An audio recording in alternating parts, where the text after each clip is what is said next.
तकरीबन रुक चुका है, केसीआर खत्म हो चुका है। कराची का सबसे बड़ा मसला, कराची को शुमार नहीं किया जाता। बुनियाद हमारे मसाइल की शहर की बनती है इस वजह से कि इस शहर की आबादी को शुमार नहीं किया जाता। उसके लिए पाकिस्तान का पहला डिजिटल सेंसस का इंतजाम किया गया।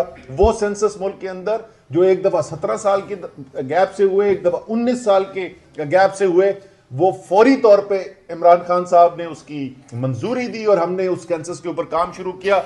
उसके अंदर ताखीर होनी शुरू हो चुकी है। अभी तक तो सेंसस के ये मर्दमशुमारी के रिजल्ट्स दिसंबर 2022 में जमा करा देने थे, लेकिन जब से वो इंपोर्टेड हुकूमत आई है काम रोक दिया गया है। यानी एक दफा फिर कोशिश की जा रही है कि किसी तरीके से कराची का हक उससे छीना जा सके और कराची शुमार ना हो सके।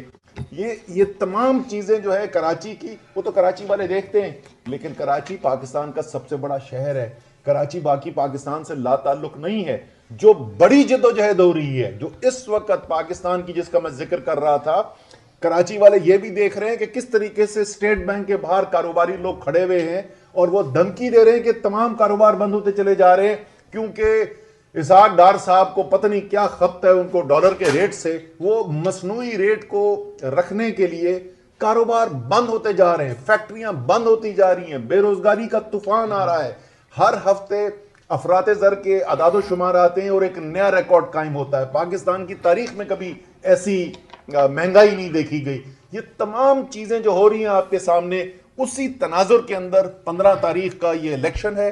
और जैसे मैंने कहा, आपने किसी झांसे में नहीं आना।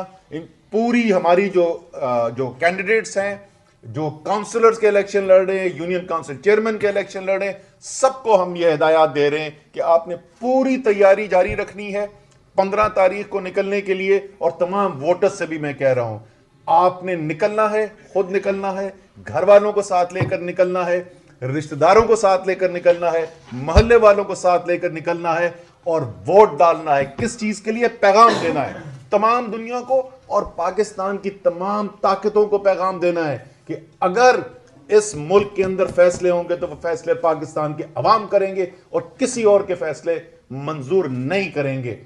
इसके साथ ही मैं अली जैदी साहब से कहूंगा कि थोड़ी और तफसील पर रोशनी डालें।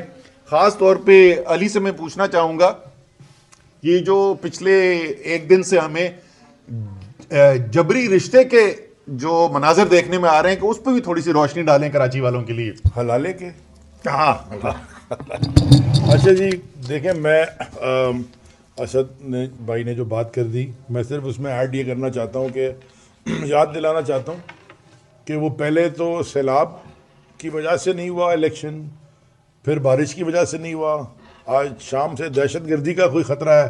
अब अगला क्या होगा कि वो खलाई मखलूक आएगी, यानी कि एलियंस शायद उनका भी ख़तरा हो सकता है वो आ रहे हो इसलिए इलेक्शन डिले करा रहे हो। लेकिन जो ये खूब गुजरेगी, जो मिल बैठेंगे दीवाने थी, इनकी मैं बात ज़रूर करना चाहता हूँ। ये मैं सिर्फ ये कहना चाहता हूँ, मैंने दोपहर में भी बात की थी कि इस वक्त हुकूमत में एक पीपल्स पार्टी है, और क्योंकि नून लीग तो है कोई नहीं इधर, और दूसरी ये है मुनाफिक कौमी मूवमेंट, क्योंकि ये तो कह रहे थे ना मुनाफिक नहीं है। हम तो पहले जो बात की थी ठीक की थी, कल का है मुस्तफा कमाल ने, तो या उस वक्त नहीं की थी तो फिर अब शायद कर रहे होंगे, या मजबूर कौमी मूवमेंट कह लें, चलें अच्छा लफ्ज़ है, थोड़ा मजबूर हैं ये, फ़ोन कॉल आ गए इनको। हम भी जब जाते थे इनसे रब्ता करने कहते थे फ़ोन कॉल करा दो। एक दिन असद भाई से मैंने पूछा, ये +91 यानी कि हिंदुस्तान से कॉल आएगी क्योंकि रॉ के एजेंट हैं, या +202 यानी कि वाशिंगटन DC से कॉल आएगी क्योंकि अमेरिका के रजीम चेंज कर रही है, या शायद लंदन से +44 से कॉल आएगी क्योंकि अल्ताफ हुसैन से लाइन लेनी है। हमें नहीं पता किस कॉल का इंतजार वो कर रहे थे, वो शायद उनको कॉल आ गई, इकट्ठे हो गए। तो ये जो आपस में मिले हैं पीपल्स पार्टी और MKM, दोनों PTM के मेंबर हैं, और ये दोनों इलेक्शन से भाग रहे हैं कराची शहर में और हैदराबाद में, इसी तरह जैसे ये पूरे मुल्क में इलेक्शन से भाग रहे हैं। और बिल्कुल ठीक बात है, ये सारे पाकिस्तान को पता है, बच्चे को पता है, ये इलेक्शन से सिर्फ एक वजह से भाग रहे हैं, क्योंकि इनको तहरीक इंसाफ का और इमरान खान का खौफ तारी हो गया है। रात को ये शायद इमरान खान की तस्वीर देखते हैं, उधर सारी गलती इमरान खान के ऊपर डाल देते हैं, यानी कि इस सूबे में कचरा नहीं उठ रहा, हलीम भाई वो गलती इमरान खान की, आप याद रखिएगा। जो पानी नहीं आ रहा वो गलती भी इमरान खान की है। जो ट्रांसपोर्टेशन का निज़ाम तबाह है वो भी इमरान खान ने किया। जो जनाब तालीम तबाह है वो भी इमरान खान ने किया। वैक्सीन नहीं मिल रही, कुत्ता काट दिया खुदा ना खास्ता, वो भी इमरान खान ने किया। जो सिंध हुकूमत ने वैक्सीनें नहीं मंगाई और असद उमर साहब की एनसीओसी में कोविड में इतनी वैक्सीन मंगा के दी, 1 मिलियन तो ministry of port and shipping ने लगा दिए थे यहाँ पे वैक्सीनेशन, आपको याद होगा। वो भी कोविड भी शायद इमरान खान की वजह से हुआ था। दुनिया में तेल भी इमरान खान की, सब इमरान खान की वजह से। ये बड़े अच्छे लोग हैं और इमरान खान साहब ने इनको NQM बनाने की कोशिश की थी, यानी कि नफीस कौमी मूवमेंट, इनको रास नहीं आया, ये वही मजबूर रहे। मैं सिर्फ एक बात ऐड करना चाहता हूँ कि अभी अभी मुझे खबर मिली है, अभी अभी यहाँ नीचे उतरते हुए, कि ये अपने पुरानी हरकतों के ऊपर उतरने की कोशिश कर रहे हैं।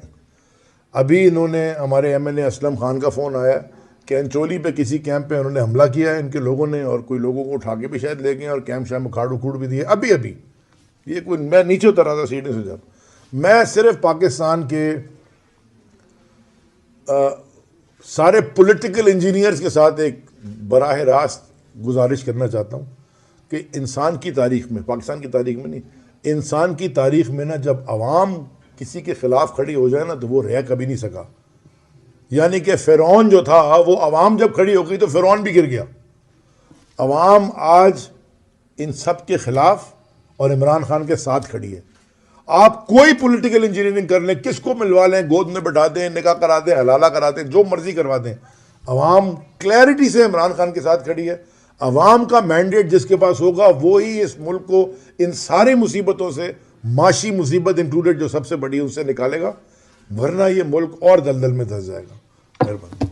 आखिर में फिर मैं एक दफ़ा इस बात के ऊपर जोर दूंगा कि ये कराची, हैदराबाद, बाकी तमाम सिंध के शहर जहाँ पे इलेक्शन हो रहे हैं, इनका हक है कि वो अपने मुकामी हुकूमतों के लिए वोट डालें।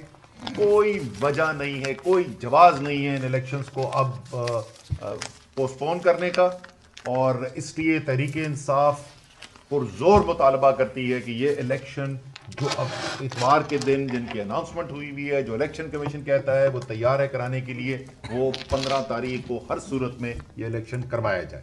सर एक लाइन, मैं वोटर्स को, ख़ास तौर पे हैदराबाद के, कराची के जो वोटर्स हैं, कैंडिडेट्स हैं, सबको एक पैगाम दोबारा देना चाहता हूँ। देखें, 3-4 चीज़ें आप याद रख लें।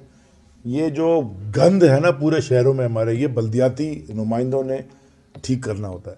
आप सुबह सुबह पहुँच जाएँ, 8 बजे आपकी लाइनें होनी चाहिए पोलिंग स्टेशन के बाहर। आपके पोलिंग एजेंट्स कैंडिडेट के पहुंच जाएं 7:30-7 बजे पोलिंग स्टेशन के अंदर होने चाहिए। लाइन में आप सुबह लगें, वोट डलवाएं, क्योंकि खान साहब का पैगाम आपने सुन लिया। खुद भी निकलें और औरों को भी निकालें। इतनी बड़ी तादाद में वोट डालें कि ये अगर कोई रिगिंग शिगिंग करने की कोशिश करें ये फेल हो जाए। और उसके बाद आपने कैंपों में बैठना जब तक इंशाल्लाह अंदर से पोलिंग एजेंट जीतने वाला रिजल्ट लेके नहीं निकले इंशाल्लाह, क्योंकि ये आपको अपने वोट की अब हिफाजत भी करनी होगी, क्योंकि इन लोगों के प्लान्स हैं इलेक्शन चोरी करने के। जो कि पहले भी थे, वो 15 सीटें जीत गए, पहले भी थे वो 9 हल्कों में, वो भी सारे जीत गए। इंशाल्लाह हैदराबाद और कराची के अंदर भी हम इंशाल्लाह स्वीप करेंगे। बहुत बहुत धन्यवाद।